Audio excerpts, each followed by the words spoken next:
Everyone, जय श्री कृष्णा। ओम शांति।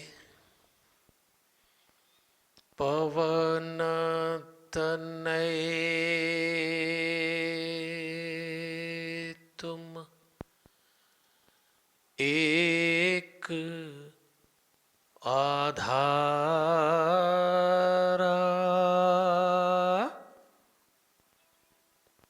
कथा कहाऊं मैं मति अनुसारा।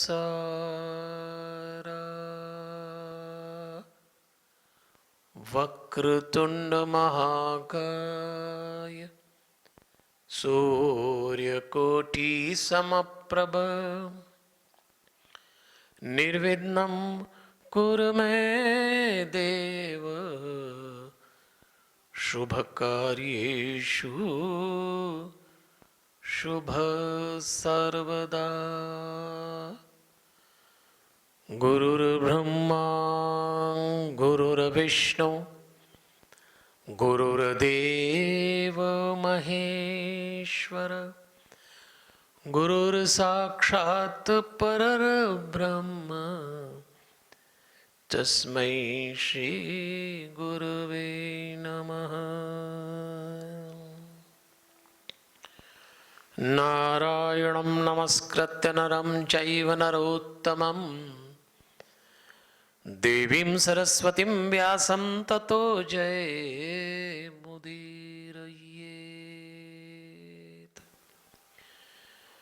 परमपिता परमेश्वर की बड़ी अनुग्रह भरी दृष्टि है और भगवान की असीम अनुकंपा है कि आज हम सब लोग उस श्रृंखला में आगे चल रहे हैं जहां हम सनातन साहित्य के इस महाकुंभ से अपने जीवन को जोड़ने का प्रयास कर रहे हैं। प्रति शनिवार हम मिल रहे हैं। इस विपरीत वातावरण में भी प्रयास किया जा रहा है। और क्यों?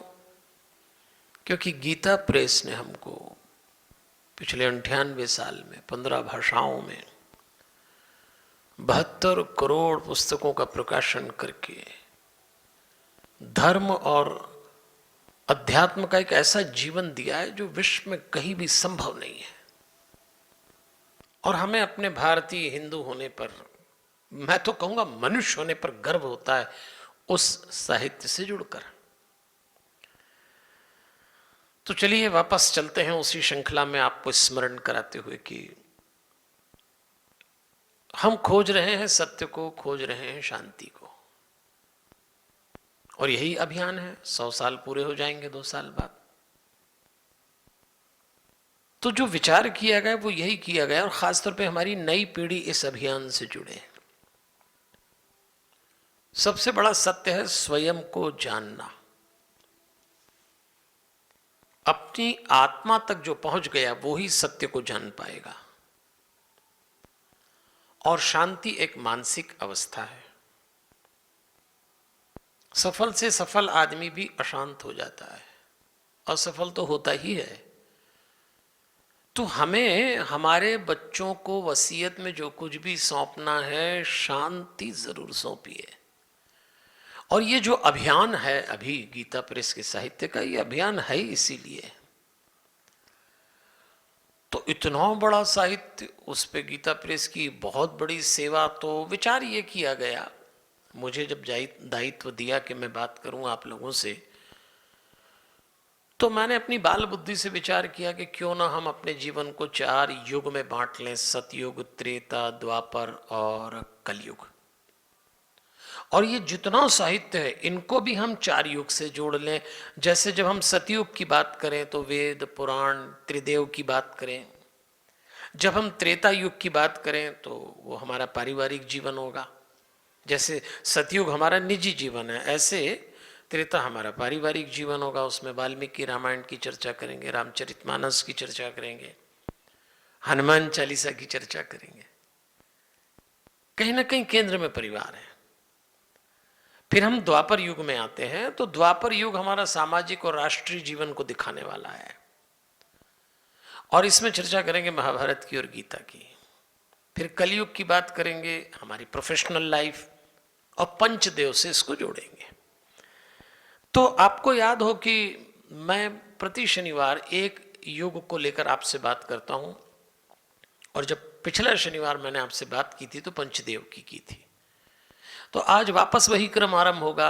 आज इस शनिवार को मैं आपसे बात करूंगा सतयुग की, फिर त्रेता, फिर द्वापर, फिर कलयुग, ऐसा क्रम चलता रहेगा। और ये क्रम तो सिर्फ इसलिए बनाया है कि हमको समझने में आसानी हो जाए, और ख़ास तौर पे जो बड़े बूढ़े हैं जिन्होंने खूब पढ़ रखा है उनको तो बड़ा आसान है, लेकिन वो बच्चे जो हमारे हैं, जो नई पीढ़ी है जिसको हम जोड़ना चाहते हैं, उनको थोड़ा सा सेगमेंटाइज कर दिया मैंने। तो चलिए चलते हैं सतयुग में।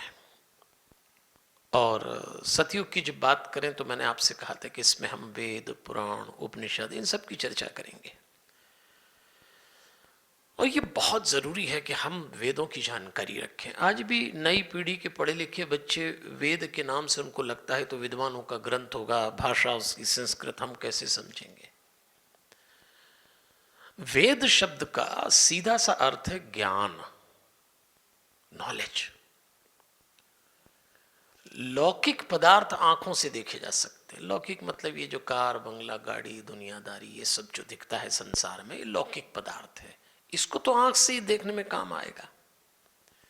लेकिन बहुत कुछ अलौकिक है, कुछ ऐसा है जो दिखता नहीं है, आत्मा, परमात्मा, प्रकृति। उसको देखने के लिए वेद नेत्रों का काम करते हैं। और यह है ईश्वर की कृति।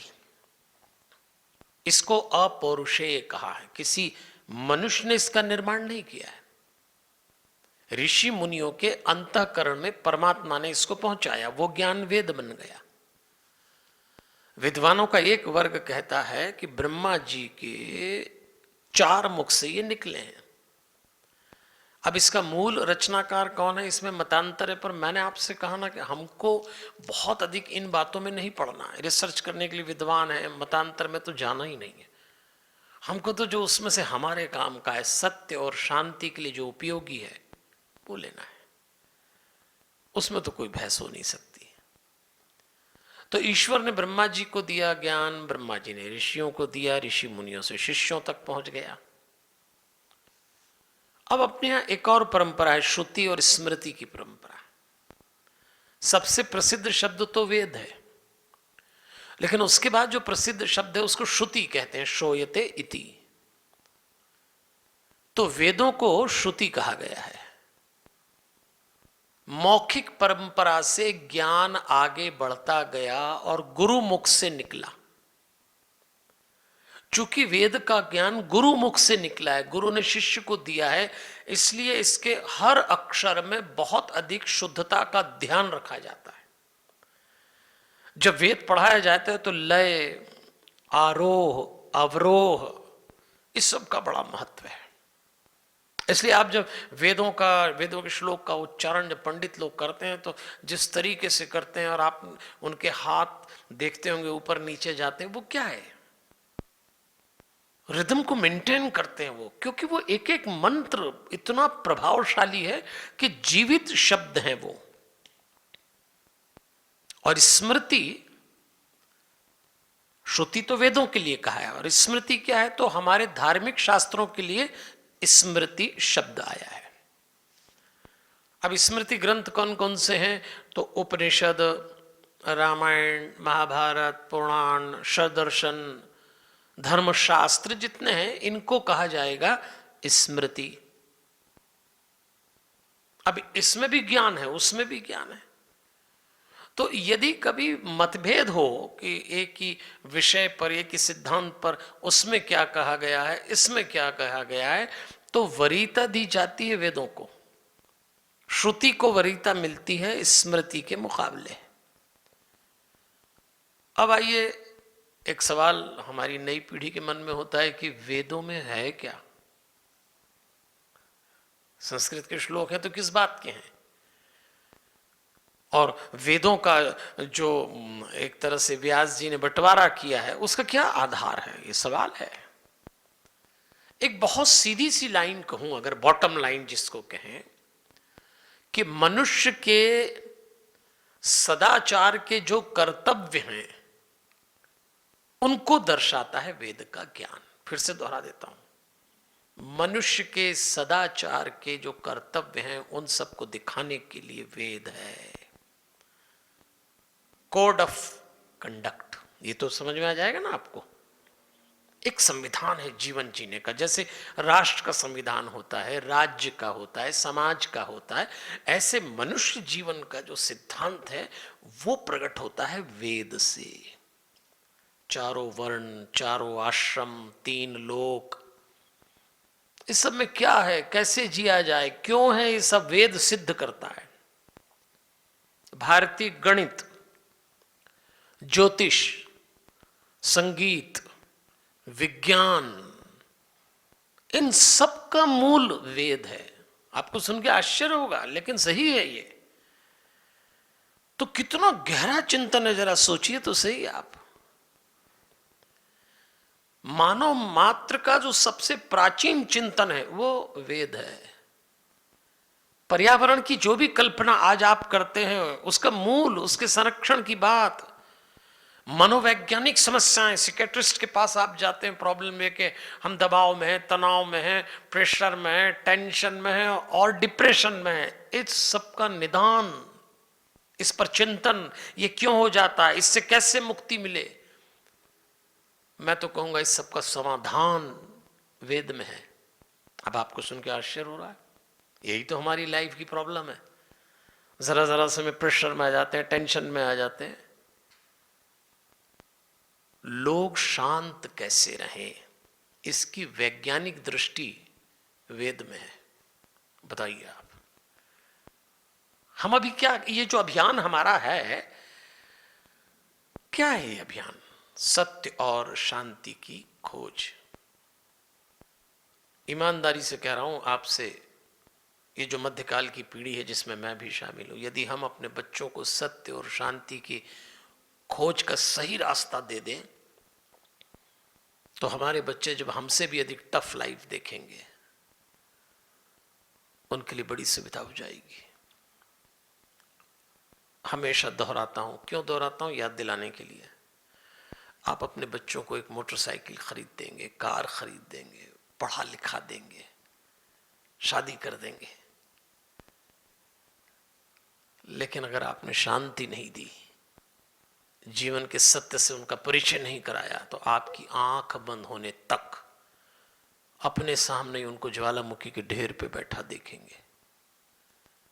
इसलिए ये अभियान है, इसलिए हम दे रहे हैं कि वेद से बच्चों को गुजारें, डराएं ना।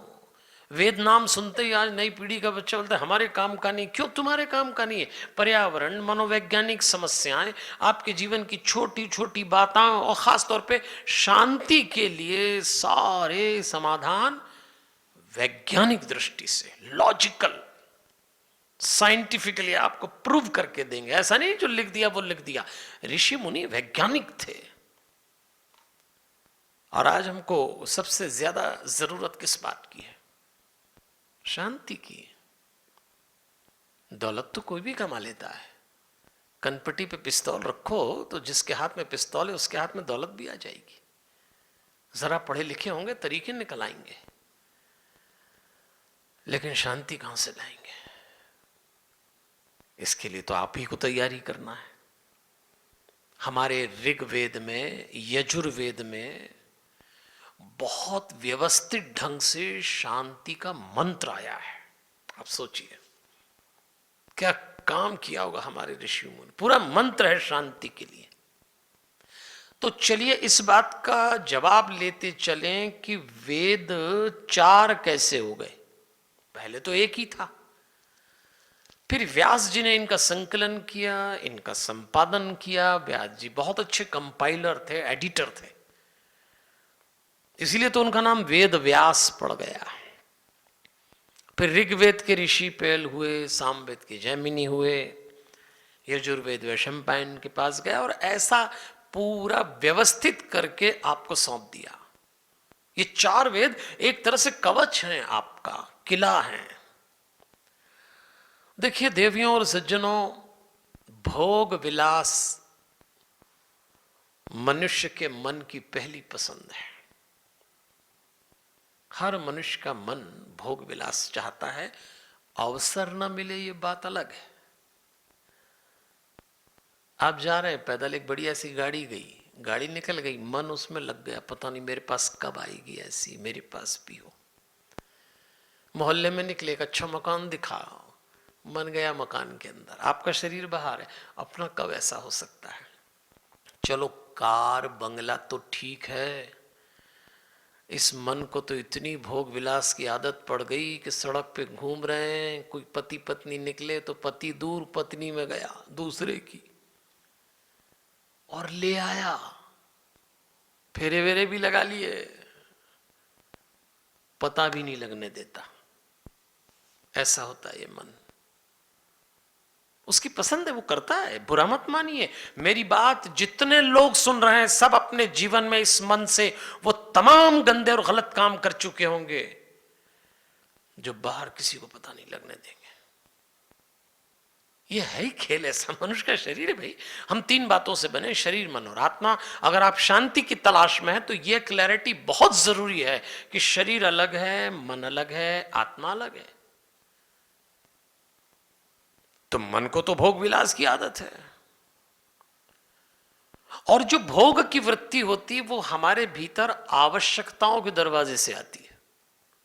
बड़ी स्टाइल से आवश्यकता बताता मन ने, ये तो बहुत जरूरी है, ये तो होना ही चाहिए, तो बस चालू काम। मोबाइल तो होना ही चाहिए, कार तो होना चाहिए, एक कार से क्या होता है, दो तो होना चाहिए, जरूरत है बोले दो की। ये आवश्यकता के रास्ते से भोग विलास का प्रवेश हो गया। जैसे रहने के लिए एक मकान चाहिए, फिर धीरे धीरे दो मकान चाहिए, अब मकान था रहने के लिए, बन गया उपद्रव का अड्डा, अशांति का केंद्र। उद्देश्य समाप्ति हो गया मकान का। आपने एक छत रखी थी रहने के लिए, पर जब आप रहने लगे तो रहना तो दूर, आप खुद ही कहने लगे नरक है, अशांति है, कलह है, घर जाने की इच्छा नहीं होती।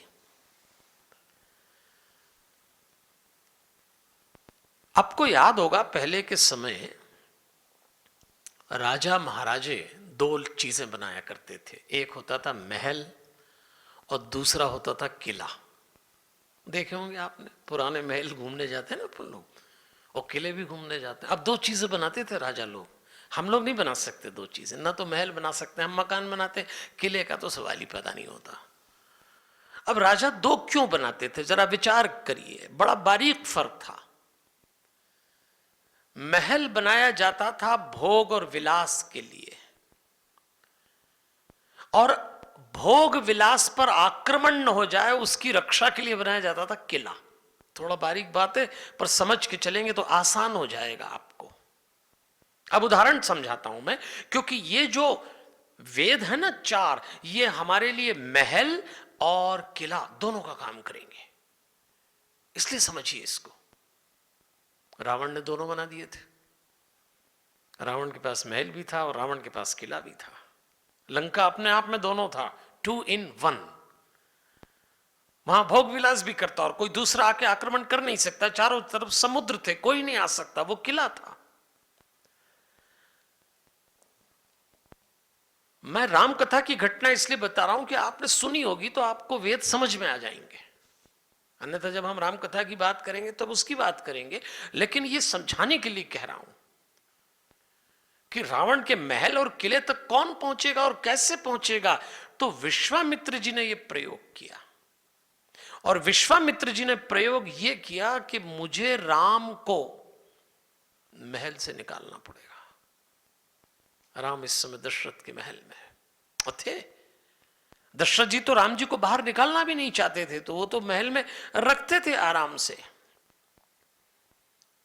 तो विश्वामित्र समझ गए कि रावण का विनाश राम महल में रह के तो नहीं कर पाएंगे, क्योंकि अयोध्या और लंका दोनों ही किले बन चुके थे, दोनों सुरक्षित थे अपनी अपनी जगह। लंका में बुराई पनप रही थी और अयोध्या में बुराई को नजरअंदाज किया जा रहा था। बुराई दोनों जगह काम कर रही थी। दशानन का भी राज्य चल रहा था, दशरथ का भी राज्य चल रहा था।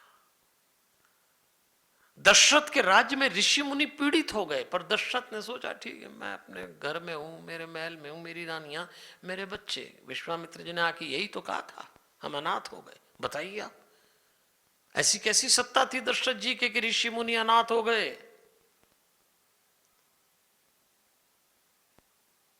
सोचने वाली बात है। तो विश्वामित्र जी ने प्रयोग किया कि निकालूं इसको किले से बाहर। 14 साल के लिए लेके गए वो। हमारे जीवन में महल और किला दोनों जरूरी है। महल घर गृहस्थी, पत्नी पति बच्चे माता पिता, ये सब महल में होंगे। महल के जो भी कृत्य हैं वो हम सब अपने घर में करेंगे। अब किला किससे बनाना है? दुर्गुणों से बचने के लिए। वो दुर्गुण जो इस समय बाहर चारों तरफ माहौल में फैल चुके हैं। 50 साल पहले, 40 साल पहले जिन दुर्गुणों से बचना आसान था, जो दुर्गुण आ नहीं सकते थे आपके घर में। आप में से बहुत सारे लोग कल्याण पत्रिका पढ़ते हैं। क्या ग्रंथ था! अभी भी उस समय कई घरों में गीता प्रेस गोरखपुर का साहित्य मासिक रूप से, साप्ताहिक रूप से, वार्षिक रूप से आता था। प्रतीक्षा करते घर के लोग साथ बैठ के पढ़ा करते थे। विशेषांक आया कल्याण का, और क्या दिन थे वो! काफूर हो गए, हवा हो गए।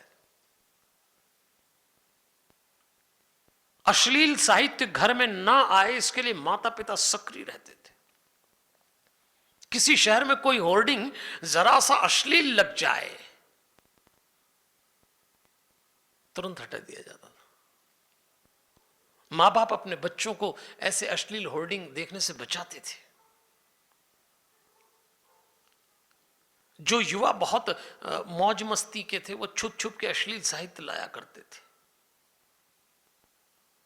अश्लील फिल्में देखना अपराध था।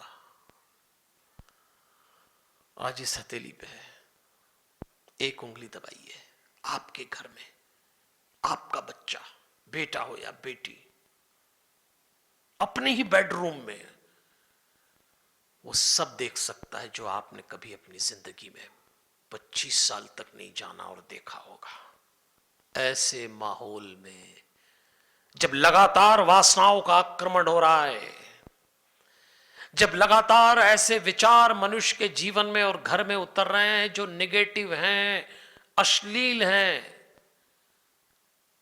उनसे बचने के लिए किला चाहिए। महल तो बर्बाद होने की तैयारी में हो ही गया है, तो उस महल और उस किले की तैयारी का नाम ये 4 वेद हैं। जब आप इस 4 वेद के साहित्य से, इनके ऋषियों द्वारा तैयार किए गए साहित्य से आप गुजरेंगे, आपके बच्चे गुजरेंगे, तब आप आराम से समझ जाएंगे कि वेदों का महत्व क्या है। तो मैंने आपको 4 वेद बताए। हमें तो लंबी बातचीत करना है, ये तो सिलसिला चलता रहेगा। मैं तो हर शनिवार आपसे मिलूंगा, एक न एक विषय लेके सिस्टमेटिकली बात करेंगे। आज सतयुग की बात कर रहे हैं, उसमें वेद की बात कर रहे हैं, और वेदों का हमने परिचय भी ले लिया। अब हम धीरे से आगे बढ़ते हैं। और पहला वेद ऋग्वेद, नाम सुना होगा ना आपने। हरिओम। ऋग्वेद, यजुर्वेद, सामवेद, अथर्ववेद, ये 4 वेद याद रखिएगा। बहुत सारी चीजें याद है हमको। जमाने भर के चैनल नाम याद है, हीरो हीरोइन के नाम याद है, खिलाड़ियों के नाम याद है, पर अभी भी कुछ बच्चे हैं जिनको 4 वेद याद नहीं है। जिस दिन जिंदगी सामने खड़े होके परीक्षा लेगी ना, उस दिन यही काम आएंगे। मैं ये नहीं कहता वो सब याद न करें, खूब याद होना चाहिए, सामान्य ज्ञान जानकारी होना चाहिए, लेकिन जिस दिन सचमुच जीवन संघर्ष मांगता है, उस दिन आपको ये काम आएगा। ऋग्वेद विविध ज्ञान की विद्या, ये ऋग्वेद है। ऋग्वेद विविध ज्ञान, वैरायटी, बहुत सारा, जिस क्षेत्र का ज्ञान। और इस वेद को अंधकार, मतलब अज्ञान रूपी अंधकार को मिटाने के लिए ज्ञान का प्रतीक माना है इस वेद को। तो इस वेद को पढ़ने से मोक्ष मिलेगा, पुण्य मिलेगा, परमात्मा मिलेगा, ऐसा कोई दावा ऋग्वेद नहीं करता। हाँ, एक दावा करता है, ज्ञान का दीपक है, ज्ञान का प्रतीक है और दीपक है। तो इसकी लौ जब प्रज्वलित होगी तो जो अज्ञान रूपी अंधकार आपके भीतर आ गया है, जिस अज्ञान में डूब के आप गलत काम करते हैं, ये वो ज्ञान की बात नहीं हो रही। डिग्री आपके पास कोई भी हो, लेकिन जीवन को समझने का ज्ञान नहीं, तो वेद आपको अज्ञानी मानेगा, भले ही आप पीएचडी हो किसी विषय में। लेकिन मैंने बड़े बड़े पीएचडी, बड़े बड़े साइंटिस्ट टूटते देखे, बिखरते देखे, रोते देखे और गलत काम करते देखे, तब आप अज्ञानी हैं। और इसका जो सब्जेक्ट है, इसकी ऋचाएं स्तुति परक है। अग्नि, इंद्र, सूर्य,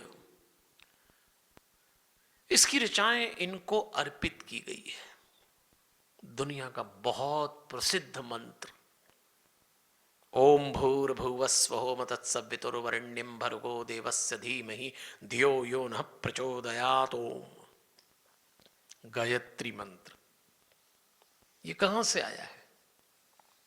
अन्य वेदों में भी इसका संकलन है, पर यह प्रमुख रूप से यहां है।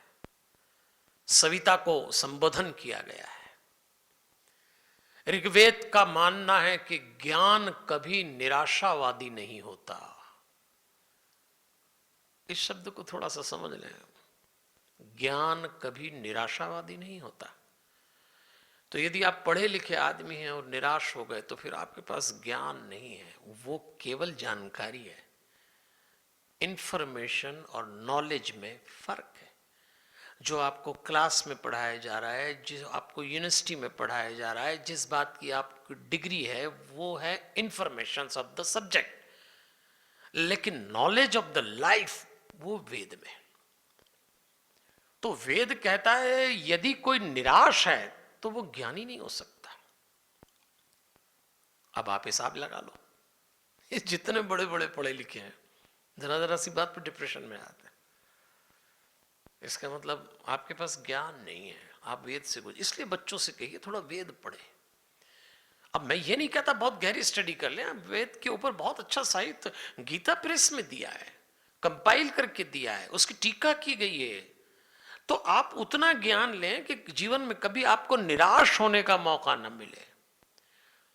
ऋग्वेद कोई क्लेम नहीं करता कि आपको मोक्ष दिलाएंगे, आपको परमात्मा दिलाएंगे। वो कहते हैं हम आपकी आशा की ज्योति को प्रकाशमान कर देंगे। क्या बात बोली है ऋग्वेद में, आपकी आशा की ज्योति को प्रकाशमान। हम सबके भीतर एक महत्वाकांक्षा है, एक उम्मीद है, एक लालसा है, एक सपना है, ये बनना है, हमको बनना है, हमारे बच्चों को बनाना है, ऐसा यही आशा है।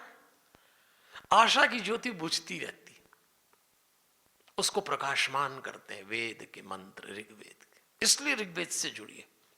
जब आपको कंफ्यूजन आएगा, आपका कॉन्फिडेंस लेवल शेक होगा, तब आपको ऋग्वेद के मंत्र काम आएंगे। इन मंत्रों की एक और विशेषता है, ये विश्व बंधुत्व, विश्व मैत्री की बात करते हैं। इसके मंत्र आपसे कहते हैं कि सबके मन, सबके हृदय, सबका संकल्प एक हो और सबका कल्याण हो। क्या कॉन्सेप्ट है, सबका कल्याण हो। कोई कह सकता है?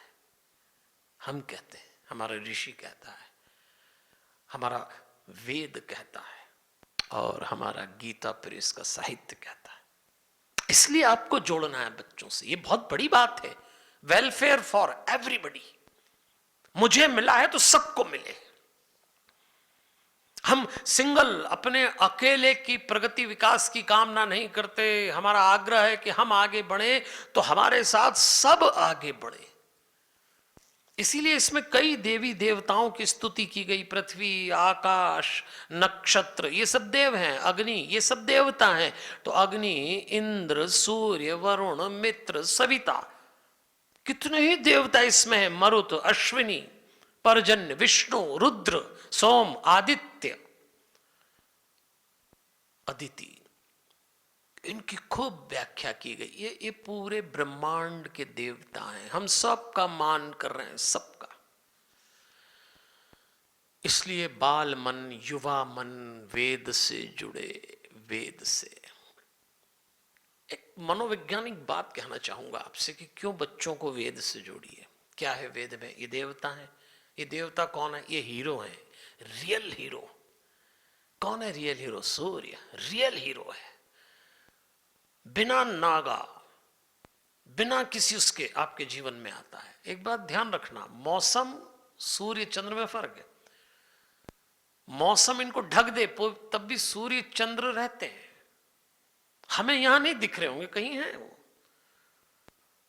वो नियमित हैं, प्रतिदिन प्रतिपल अपना काम कर रहे हैं। वो कोई हिसाब किताब नहीं रखते। सूरज उगने के बाद ये नहीं कहता कि झोपड़ी में नहीं जाऊंगा, महल में नहीं जाऊंगा, स्त्री को प्रकाश नहीं दूंगा, पुरुष को ही दूंगा। कोई भेद नहीं है।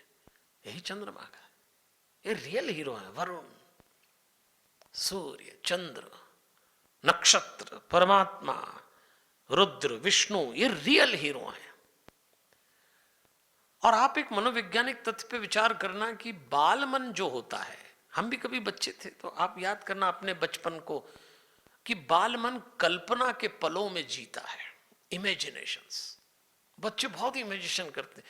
कोई रजाई लेके पहाड़ बना देंगे, वो गिलास लेके बंदूक बना देंगे। बाल मन है, देखेगा, उससे कुछ भी करेगा, वो उसकी कल्पना है। और सब जी रहे हैं, ऐसा नहीं है कोई आज के बच्चे, सब जी रहे हैं। तो वो जो कल्पना का, वो वैसा ही साहित्य पढ़ता है, वैसा ही देखता है।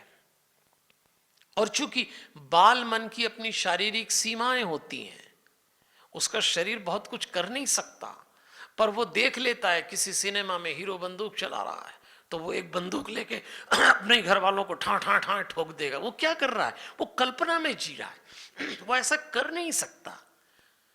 और बड़े लोग गोली खा के गिर भी जाते हैं, और भी मार डाला, फिर उठता है, फिर वो मारता है आपको, कुश्ती लड़ता है। जरा सा 5 साल का बच्चा 55 साल के आदमी से कुश्ती लड़ता है, हरा देता है, पंजे में हरा देता है। ये सब उसकी कल्पनाएं हैं। किस बात की?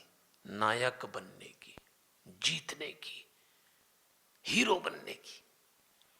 बाल मन एक हीरो चुन लेता है।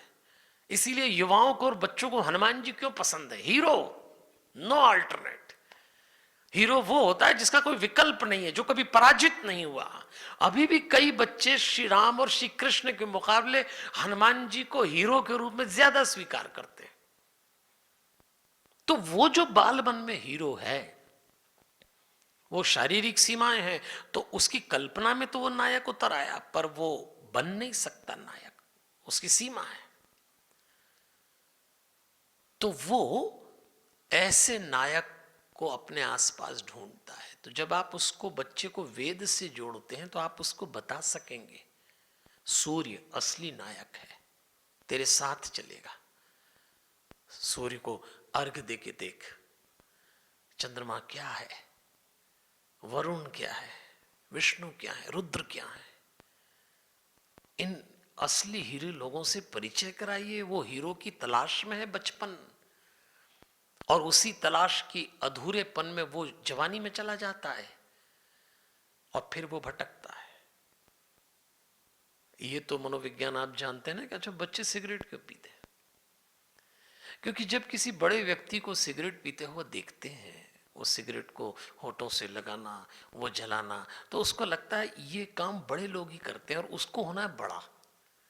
तो बड़े होने की चाहत में वो सिगरेट पीता है। सिगरेट पी, वो तो जानता भी नहीं कि सिगरेट में नशा है, आदत बन जाएगी, बुराई है, कलेजा खराब। वो नहीं, ना, उसको एक ही कल्पना है, मैं हीरो बनना चाहता हूँ, मैं बड़ा बनना चाहता हूँ। और ये जो सिगरेट पीने की जो स्टाइल होती है, बॉडी लैंग्वेज, वो उसको अपील करती है और वो उतर जाता है।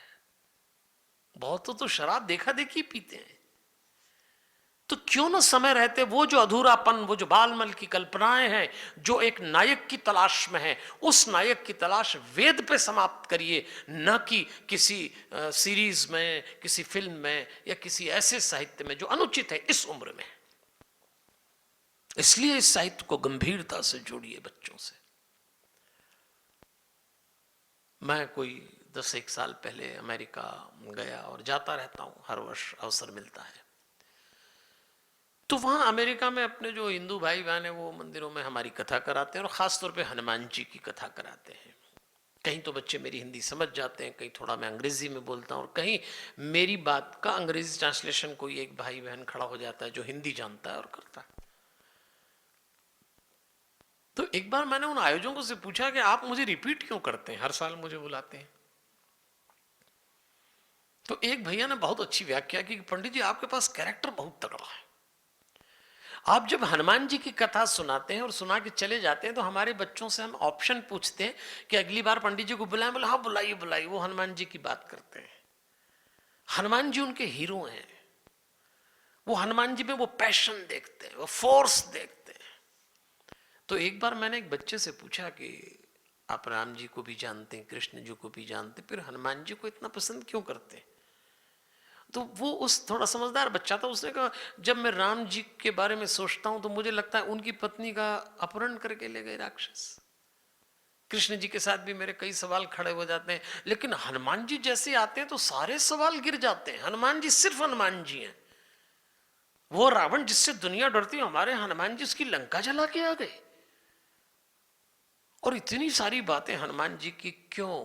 रियल हीरो, वो जो नायक तलाश रहा है आज का बालपन, आज का बच्चा, आज का युवा, वो नायक हम ऋग्वेद से तो दे ही सकते हैं। वैसे तो सभी वेद से देंगे, पर अभी मैं आपको ऋग्वेद की बात कर रहा हूं। तो मेरा अनुरोध रहेगा कि कभी इस साहित्य को खासतौर पे गीता प्रेस के माध्यम से अपने बच्चों तक पहुंचाएं। और ये जो अभियान है जिसके तहत मैं आपसे व्याख्यान करके बातचीत कर रहा हूं, इस अभियान का उद्देश्य भी यही है। आइए आज अपनी बात खत्म करने के पहले मैं आपसे एक और वेद की बात कर लूं, और वो है यजुर्वेद। यजुर्वेद की भी बात कर लेते हैं, दूसरे क्रमांक पे लेते हैं। इसमें व्यापक कर्म विद्या है, कर्म प्रधान है, और इसमें वायुदेव की पूजा की गई। हनुमान जी के पिताजी कर्म प्रधान है ना। गति और वेग, जरा ध्यान दीजिए, गति और वेग, स्पीड और वेलोसिटी, इस पर काम किया गया है, कर्म का प्रतीक। लेकिन इस वेद में यह आग्रह किया ऋषि मुनियों ने कि कर्म में पवित्रता होना चाहिए। अब देखो कर्म क्यों, कर्म परिश्रम से भी जुड़ सकता है, कर्म को परिणाम से भी जोड़ सकते हैं आप, कर्म को ज्ञान से भी जोड़ सकते हैं, पर वेद ने थोड़ा दबाव बनाया है कि सबसे पहले कर्म को पवित्रता से जोड़ो। जो काम करो पवित्रता से करो। पैसे कमाने निकलो पवित्रता से, पढ़ने लिखने पवित्रता से, शादी करने पवित्रता से, समाज सेवा पवित्रता से, राष्ट्र सेवा पवित्रता से, प्राथमिकता। उसके बाद आएगा ज्ञान, उसके बाद परिश्रम, उसके बाद जो भी आता है गहरी बात। जरूरत है पवित्रता की, हर बात में गंदगी आ गई। कोई व्यक्ति आपके पास आए और ये कहे कि मैं ये करने वाला हूं, आपको पहले ही संदेह होता है कि दुष्ट झूठ तो नहीं बोल रहा, डाउट होता है। और ईमानदारी से तो आप भी अगर दिन भर के किए हुए कामों की ईमानदारी से अकेले में बैठ के खुद आकलन करें तो आप पाएंगे कि कहीं ना कहीं किसी न किसी कर्म में अपवित्र हो गए, आप हो गए। अब पता नहीं लगने दे और आप कहना नहीं चाहें तो बात अलग है। इस पवित्रता के लिए ही हमने विचार किया कि ये बात समय रहते हम अपने बच्चों को पहुंचा दें। तो मित्रों, मैं अपनी बात समाप्त करूंगा। आज मैंने आपसे सतयुग में कहा कि पवित्रता के साथ करिए, और हम कर्म की बात करें। एक छोटी सी कहानी सुना के अपनी बात खत्म करूंगा। एक पंडित जी थे, उनको जानवर पालने का मतलब पक्षी पालने का शौक था, और एक बहन जी थी उनको भी, और उनको तोता पालने का बहुत शौक था।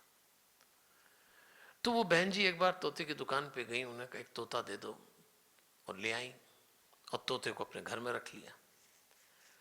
अब वो तोता बोलचाल में बहुत ही खराब था। माता जी को लगा कुछ दिन में सुधर जाएगा। उनके घर जो भी आए, जैसे दूध वाला आए तो तोता बोलता क्यों रे, मरेगा क्या? वो दूध वाला बोले कैसा तोता पाल लिया। और कोई मिलने आए तो वो तोता सबसे पहले बोलता तेरी ऐसी की तैसी। और वो माता जी बड़ी धार्मिक, परेशान हो गई। उनके यहां उन पंडित जी का आना जाना था जो खुद बड़े पक्षी प्रेमी थे। माता जी ने पंडित जी से कहा कि जब से मैंने तोता पाला है मेरे घर में तो भगवान ठाकुर जी का नाम लेते हैं, पर ये इतनी गंदी जबान बोलता है, सब परेशान है। पंडित जी को तो ज्ञान बांटने का स्वभाव होता है, लोग पंडित इसीलिए बनते हैं दूसरे को ज्ञान बांटो। उन्होंने कहा इस तोते को मुझे दे दो, सुधार दूंगा। मैंने अच्छे अच्छे सुधार दिए। पंडितों का तो लक्ष्य ये होता है, सुधारो, बस जो मिल जाओ उसको सुधारो, अपनी भले ही नहीं सुधरे दूसरों को सुधारो। उसको ले आए, अपने घर में पिंजरे में रख दिया।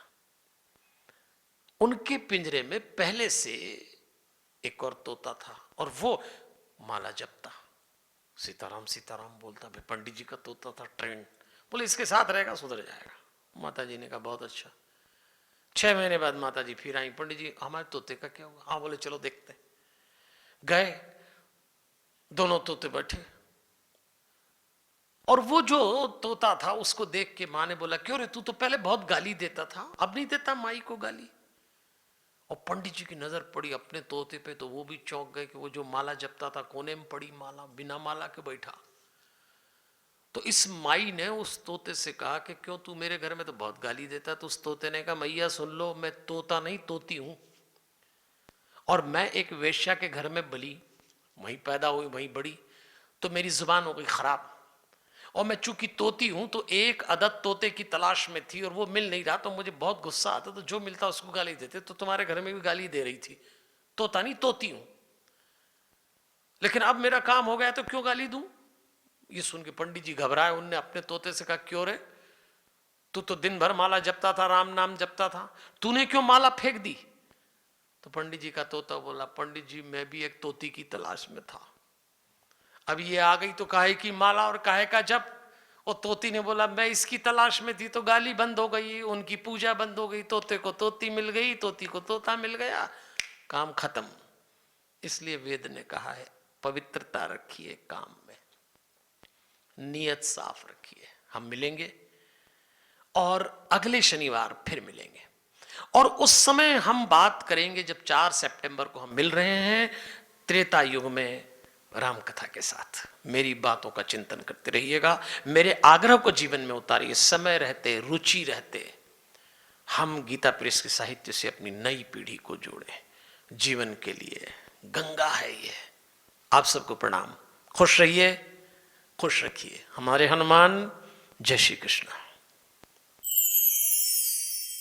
जय श्री कृष्णा। दर्शकों, हमारे सामने हर दिन कोई ना कोई क्विज रहती है और हम किसी ना किसी में भाग भी लेते रहते हैं, जिसमें हमें मिलता है मनोरंजन या कभी-कभी अनावश्यक बातों की जानकारी। अब अगर हम ये कहें कि हम आपके सामने ला रहे हैं एक ऐसी प्रतियोगिता जो आपका और आपके परिवार के सदस्यों का ज्ञानवर्धन, मनोरंजन तथा जीवन उपयोगी बातों का भरपूर ज्ञान देगा और ऊपर से मिलेंगे अमूल्य उपहार, ऐसे अद्भुत संयोग के लिए जुड़िए हमारे कार्यक्रम से और आइए और पाइए ज्ञान के साथ अमूल्य उपहार। इसमें आपसे गीता प्रेस तथा उससे संबंधित प्रकाशनों के बारे में हर शनिवार को इस कार्यक्रम में एक प्रश्न पूछा जाएगा और आपको उसका उचित और अनुकूल उत्तर देना होगा। गीता प्रेस के ज्ञान रथ ऐप में एक बहुत ही निष्पक्ष एवं वैज्ञानिक तरीके से लाखों सही उत्तर देने वालों में 3 विजेता चुने जाएंगे। जी हाँ, इन 3 विजेताओं को अनमोल उपहार दिए जाएंगे जो आपका न केवल ज्ञानवर्धन करेगा बल्कि आपको और आपके परिवार को प्रेरित करेगा, सत्य, धर्म और संस्कारों की राह पर चलने की न केवल प्रेरणा देगा और शक्ति भी देगा। जी हाँ, इससे आप पाएंगे अपने जीवन तथा अपने परिवार के सदस्यों में नया उत्साह, नई उमंग, नई सोच। प्रथम विजेता को दिया जाएगा 51 पुस्तकों का सेट, द्वितीय विजेता को 31 पुस्तकों का सेट और तृतीय विजेता को दिया जाएगा 11 पुस्तकों का सेट। हमारे गीता प्रेस सनातन महाकुंभ के अवसर पर होने वाले कार्यक्रमों को परिवार के साथ देखें और हर शनिवार रात्रि 9 से 10 बजे तक जुड़िए हमारे साथ। सनातन साहित्य के इस ज्ञान सागर में गोते लगाइए और पाइए ज्ञान रूपी हीरा। जय श्री कृष्णा। नमस्कार बहनों भाइयों, सभी गुरुजन गुणीजनों का सादर प्रणाम। कर्मण्येधा अधिकारस्ते माँ फलेषु कदाचन।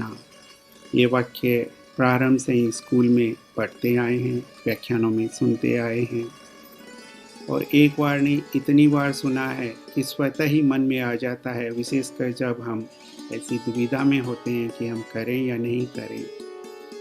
और उस वक्त हमारे मन में आता है कि भले ही हमारे कार्य, हमारे कामों का परिणाम हमारी आशा के हिसाब से नहीं हो, लेकिन जो कामों की यात्रा है, करने की यात्रा, उसमें बहुत आनंद आता है।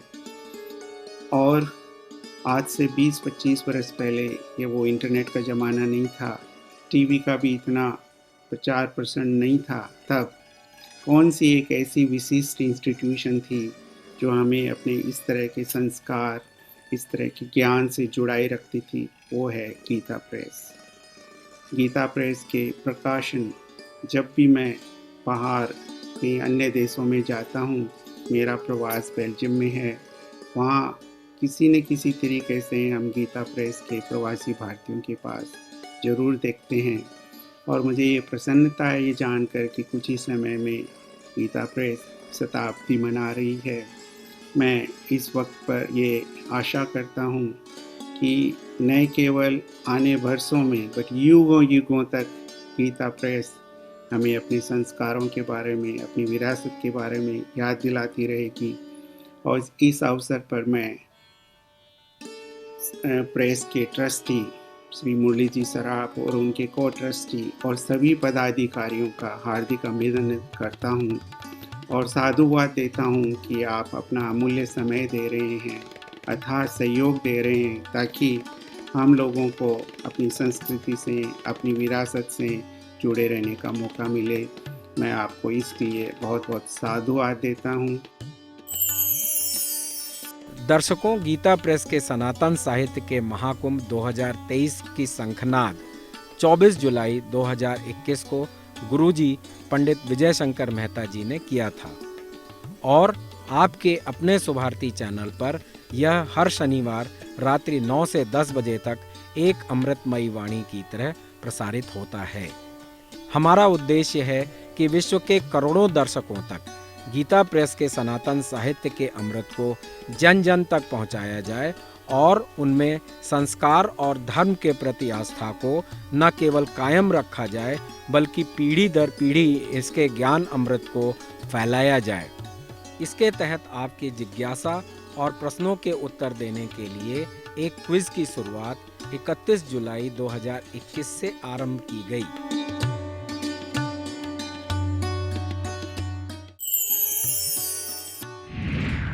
जिज्ञासा आपकी, खोज सत्य की। पिछले सप्ताह का प्रश्न, ब्रह्मलीन परम श्रद्धेय श्री जय दयाल जी गोयंदका का जन्म किस जिले में हुआ था? गोरखपुर, चूरू, कलकत्ता, जयपुर। सही जवाब है चूरू। इस क्विज के उत्तर के रूप में हमारे पास लाखों लोगों ने अपने जवाब भेजे।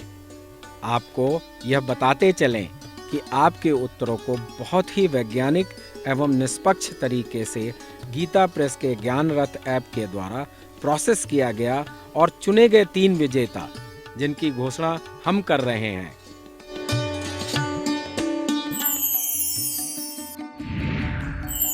प्रथम विजेता हैं पूनम कमल शर्मा रुड़की से। द्वितीय विजेता हैं संजीव मोदी जयपुर से। तृतीय विजेता हैं नवीन कुमार मिश्रा रांची से। प्रथम विजेता पूनम कमल शर्मा जी के ओजस्वी शब्द प्रस्तुत हैं।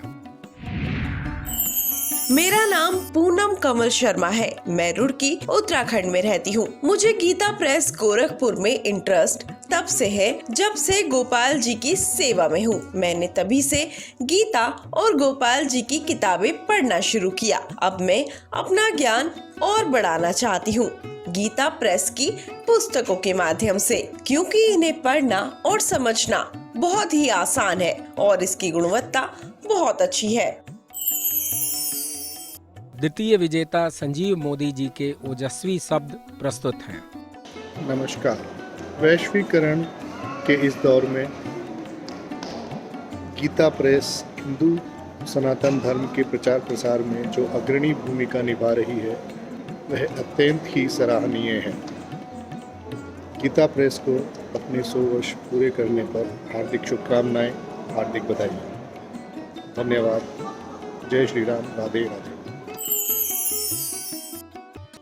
श्रीमती पूनम कमल शर्मा जी, श्री संजीव मोदी जी एवं श्री नवीन कुमार मिश्रा जी, आप सभी को गीता प्रेस के साहित्य का सेट भेजा जा रहा है। इनके अलावा भी हम उन लाखों दर्शकों का आभार व्यक्त करते हैं जिन्होंने इस प्रतियोगिता में न केवल हिस्सा लिया बल्कि परिवार सहित बैठकर इस सनातन साहित्य के शंखनाद को सुना।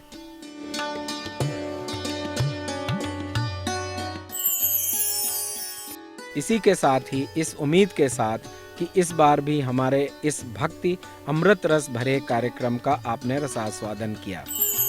आशा करते हैं कि आपने अगर अभी तक गीता प्रेस के ज्ञान रथ ऐप को डाउनलोड नहीं किया है तो तुरंत डाउनलोड करें और भाग लें इस ज्ञानवर्धक संस्कारवान बनाने वाली पारिवारिक क्विज में। याद रखिए, आखिरी तारीख 1 सितंबर तक। गीता प्रेस ज्ञान रथ ऐप पाएं ज्ञान और पुस्तकें बिल्कुल मुफ्त। जिज्ञासा आपकी, खोज सत्य की। इस सप्ताह का प्रश्न, गीता प्रेस का गोविंद भवन कार्यालय किस शहर में स्थित है? मथुरा, प्रयागराज, कलकत्ता या हनुमानगढ़? आप अपना उत्तर 1 सितंबर तक भेजें। इस प्रतियोगिता में भाग लेने के लिए आपको गीता प्रेस के ज्ञान रथ ऐप को गूगल प्ले स्टोर में जाकर tinyurl.com/gyanrath डाउनलोड करें और इस प्रतियोगिता में भागीदार बने। गीता प्रेस ज्ञान रथ प्रतियोगिता के उद्घाटन समारोह के सुअवसर पर गीता प्रेस सनातन साहित्य आप सबको सादर आमंत्रित करता है। रविवार 5 सितंबर 2021 RV institute of management, Jayanagar, Bengaluru में आयोजित भव्य कार्यक्रम में इस प्रश्नोत्तरी प्रतियोगिता के माध्यम से छात्र जुड़ेंगे सनातन साहित्य और संस्कृति से। यह राष्ट्रीय स्तर की प्रतियोगिता गीता प्रेस के ज्ञान रथ ऐप के माध्यम से कराई जाएगी। इस प्रतियोगिता में भाग लेने के लिए गीता प्रेस का ज्ञान रथ ऐप अपने मोबाइल फोन में डाउनलोड करें और घर में बैठे पाएं ज्ञान और पुस्तकों के साथ साथ ढेरों आकर्षक इनाम। प्रथम स्थान प्राप्त करने वाले विजेता को पुरस्कार स्वरूप सपरिवार 4 सदस्यों के साथ वाराणसी, अयोध्या तथा गोरखपुर की मुफ्त यात्रा एवं उनके ठहरने का उत्तम प्रबंध। द्वितीय स्थान प्राप्त विजेता को पुरस्कार स्वरूप परिवार के 4 सदस्यों के साथ गोरखपुर और अयोध्या की मुफ्त यात्रा एवं ठहरने का उत्तम प्रबंध। तृतीय स्थान प्राप्त करने वाले विजेता को पुरस्कार स्वरूप सपरिवार 4 सदस्यों के साथ गोरखपुर की मुख्य यात्रा एवं उनके ठहरने का उत्तम प्रबंध। तो देर किस बात की, आइए गीता प्रेस ज्ञान रथ प्रतियोगिता में भाग लेकर छात्रों एवं युवा पीढ़ी को सनातन साहित्य और संस्कृति से जोड़ने के साथ साथ मुफ्त में सपरिवार तीर्थ स्थानों का दर्शन करके पुण्य का लाभ प्राप्त करें और अपना लोक परलोक सुधारें। इसके अलावा भी गीता ज्ञान रथ ऐप पर आयोजित नित्य नई रोचक प्रतियोगिताओं में भाग लेकर आप जीत सकते हैं ढेरों आकर्षण पुरस्कार। सभी को जय श्री राम, जय श्री कृष्णा। हमारे हनुमान